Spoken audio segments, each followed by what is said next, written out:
Поделям ви още една дребна екстра в арсенала на Shark Pilot. Това е допълнителна защита на бункерите.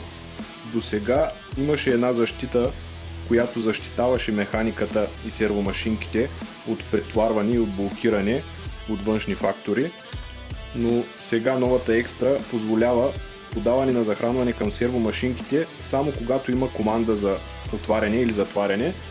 Можете да видите как в момента бункерите могат да се местят свободно и само когато получат команда за отваряне, към тях се подава захранване и те се отварят.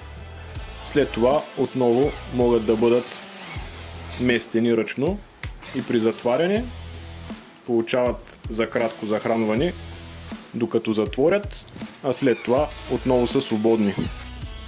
Това защитава механиката на бункерите и сервомашинките при попадане на предмети зад тях или при блокиране по други външни причини и така пази бункерите и сервомашинките от повреди. Същото е и за другия. Отваряме. След това отново е свободен. Затваряме. И след това отново можем да го движим.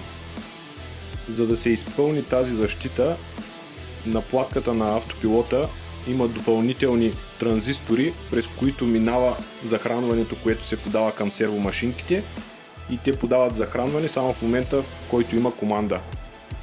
За да се използва екстрата, е необходимо просто минуса на сервомашинката да бъде включен на определеното за това място и така бункерите ще бъдат защитени освен с самовъзстановяващ се предпазител, който също е монтиран на платката, но и с подаване на захранване само в моментите, в които има команда за отваряне и затваряне.